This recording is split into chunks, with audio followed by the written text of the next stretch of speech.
Big Brother, mainstream media, government cover-ups. You want answers? Well, so does he. He's Alex Jones on the GCN Radio Network. And now, live from Austin, Texas, Alex Jones. Well, I almost went to jail this morning, just about an hour ago, on my way into work.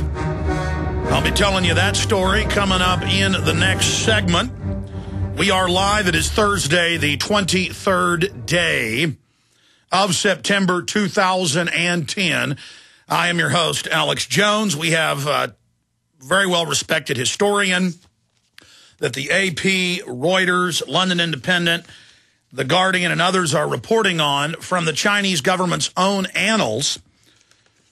Frank Dikötter will be joining us from Rome, has written a new book about Mao Zedong killing 45 million people in 4 years alone. Now, on record, the CIA put him into power. That's now declassified in 1949. On record, they even brag about it on the History Channel. And, of course, he killed tens of millions after he got warmed up, killing the 45 mil. We're all trained how to worship government and lick the boots of the police. And we've been trained in America to be slaves, basically. And that's why our republic is being imploded right now. So I thought we'd look at Mao Zedong, who was the model for this corporate world government, in the words of David Rockefeller in 1976 in the New York Times. We went to the microfilm to pull up that article. It's actually in my film Endgame, Blueprint for Global Enslavement. And then we've got Judith McGeary. They've got this Food Safety Act that'll basically shut down family farms and ranches. They're trying to pass this week. She'll be joining us from Texas. She's a lawyer and farm owner. She was going to be on a few days ago, but her husband got attacked by hornets and had to go to the hospital. So he's better now. She'll be joining us coming up in the third hour of radio broadcast today. I've got enough adrenaline flowing through me right now to fuel 15 or 20 stampeding elephants, because I saw from my own eyes the death of this country about an hour and 10 minutes ago yet again. The strange thing was, I went and visited some family that lives out in Lakeway, stayed there last night.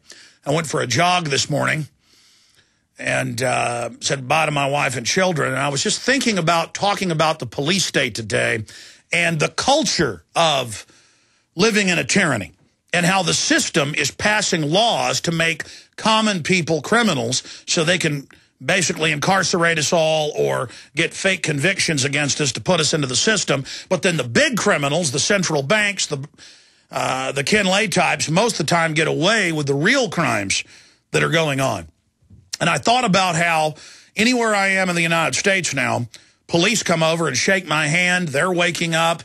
Every time I'm downtown eating, every time police stop their cars or stop their bikes or their Segways and come over and say, we appreciate what you're doing.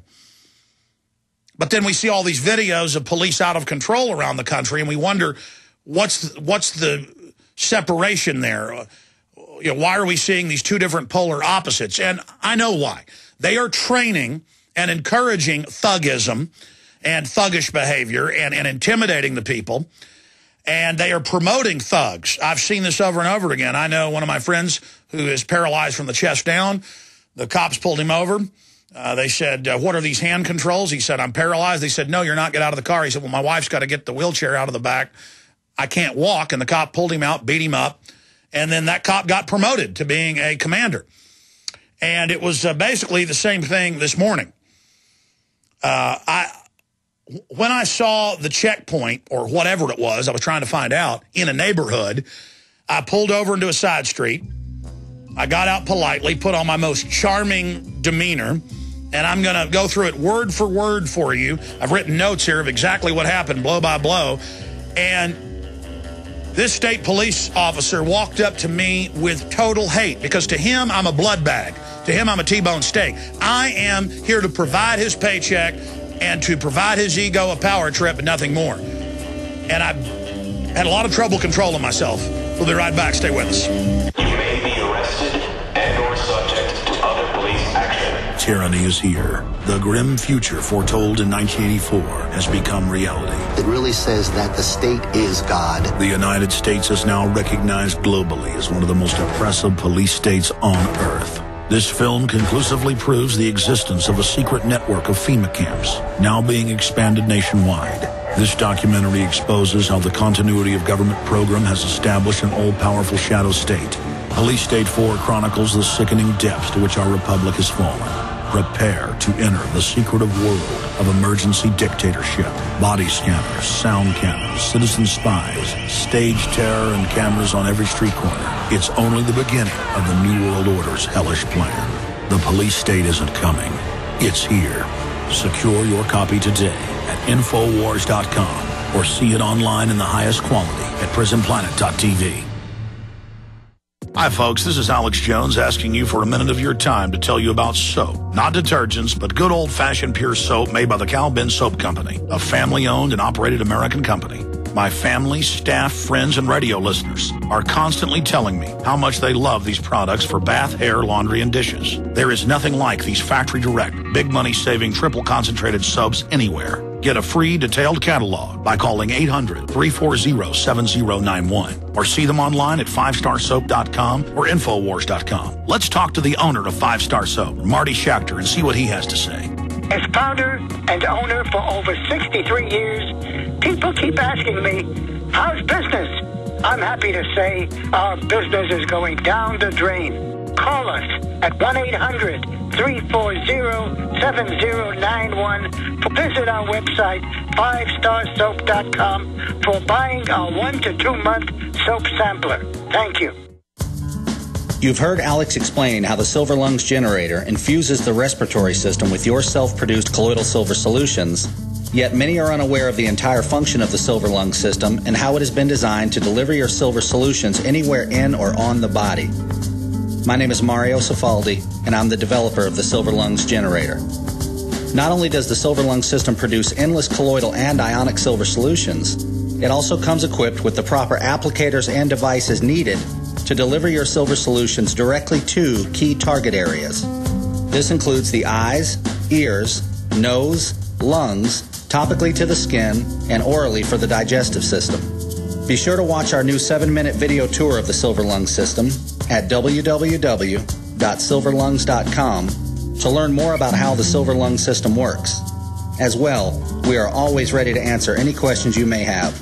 That's www.silverlungs.com. We now take you live to the Central Texas Command Center in the heart of the resistance. You're listening to The Alex Jones Show. It's no longer denied. The United States is listed by major universities as the 6th most oppressive police state in the world. Naked body scanners are now going mobile, not just the airports. They are saving your naked body's images. They are bathing you in radiation. The feds have now deployed 500 high-powered radiation vans that look right through your walls, violating the 4th Amendment. Israeli companies and others are on record nationwide, hired by Homeland Security to spy on Tea Party groups, land rights groups, Second Amendment groups, forming dossiers on citizens. There are now criminal investigations in states like Pennsylvania. The head of state Homeland Security has been missing for 2 weeks, hiding since this broke. It is all completely illegal. Foreign banks have taken over the United States. They've stolen at least $28 trillion in the last 2 years, according to Bloomberg. The country is completely bankrupt. They have tripled the number of police, and they are trying to train them that the American people are their enemy. Now, I'm going to get into all the financial news, all of the political news, everything that's happening. Listeners yesterday made news again. You did it. I salute you. You made the search term dealing with President Obama and the fact that they may stage an attack or let terrorists attack as a pretext to get more control and win the election. We have White House officials and advisors saying a terror attack would help them. We have the former head of Homeland Security, Governor Ridge, writing a book admitting that Bush issued fake terror alerts for political aims. You made that the #1 and #2 search engine terms. CNET News picked it up. Many other newspapers and publications locations. CBS picked it up. Good job. Hundreds of thousands of additional people are now reading Paul Joseph Watson's powerful article, Will Obama Force America to Absorb a Terror Attack to Save His Presidency?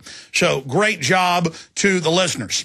We have a historian coming on with new evidence of just how many people Mao Zedong killed in the next hour. I'll probably be listed as anti-government by the state police for criticizing Mao Zedong. Their hero, I guess. But that is all coming up as well. Then we'll talk to Judith McGeary, lawyer and farm owner, who is extremely prominent and heads up farmandranchfreedom.org, dealing with this legislation to further shut down farms and ranches nationwide. Federal regulations have been passed for $15 million fines for garage sales. They are trying to pass laws for $5,000 fines for growing tomatoes in your backyard. Total hell is being released on the American people as they try to break our back and train us that we're slaves. Now, let me get into what happened this morning. I didn't stay at my house last night. I was visiting family out in Lakeway. We stayed out there last night. I got in the car to come into work, and I was driving around in a neighborhood, and saw 5, 6, 7, it was probably about 7, I didn't have time to count them all, squad cars, state police squad cars, and they had one of those little tents set up on the side of the road, and I turned into a neighborhood and parked by somebody's driveway, and I walked up, and I politely said, "Hey, how you doing, troopers? What's going on?" Because, again, I wanted to see. And, of course, my iPhone, I checked it as I pulled up. It was out of batteries. It's an old one, so the batteries burn out. It only takes a charge for about 45 minutes. It was dead, or I would have taken photos with it or recorded audio to document what was going on. But I just pulled over, and I do this all the time. One time I saw a bunch of police and news on 360, and I pulled off at a restaurant, walked over. The police, Austin police, didn't run up and get in my face. And I talked to the media, and I said, "What's going on?" Very politely. And they said, "Somebody keeps turning the gas on in the neighborhood and turning the gas off." And they actually then, "Hey, can we get a quote from you about what you think of this?" And so I was on the local news. Some folks saw that earlier this year. But I do that all the time. If I see a police checkpoint, whether it's on I-35 or in a neighborhood, it's been ruled by the Supreme Court and state courts that it's illegal. And I pull up and walk over, and I ask questions. And I'm polite. I stay back at a distance and say, "Hey." They come over. "What's going on?" And usually they don't treat me like a slave. They treat their boss, the citizen, that pays their bill. I've had cops tell me, "Oh, no, I pay taxes too. I pay my salary." No, the government takes 2 private sector jobs for every government job. Get it through your head, okay? We pay your salary, and you know it, okay? So there's this arrogance, kind of like Obama's aunt saying, "I'm an illegal alien, and you owe me welfare. You owe me citizenship." It's this arrogance. So I'm going to go through exactly what happened, then I'm going to walk through how this affects everybody. And I was already going to talk about this today. It's funny this happened. So I'm driving down this side street by a neighborhood, a little 2-lane road, and there's all these state police milling around. And it looked like what I saw a few months ago when I went to Slitterbahn in New Braunfels. And we had booked it, again, a little motel there to take my kids. But it was such a police state, I canceled it. And I said I was going to cancel it, and I probably won't go back to Slitterbahn because the police are so bad down there. But, of course, you can't run. I mean, they're putting it in everywhere. But I noticed every day that when people were getting off the river, the police were taking photos of them. They had tents set up. They were taking people to jail. And I drove through one of those, and my inspection sticker was out. I hadn't noticed it, pulled me over, gave me a ticket, whatever. But the issue is the illegal aliens can drunk drive. They're above the law. The police are told, leave them alone. So, again, I'm the mark. I'm the citizen that deserves all of this. So it looked like one of those checkpoints. I knew the state police were trying to put them in place again in the state of Texas. So I pulled down a side street about 60, 70 yards down. Even thought about it. I said, well, this is mailboxes and people's houses. I can park here. I knew they might try to say I was parked illegally, any way to get you in their system. That's why they passed laws, $15 million fines for garage sales. It's about, $5,000 fines for tomatoes being grown in your backyard. It's about getting you in the system. That's what tyranny is.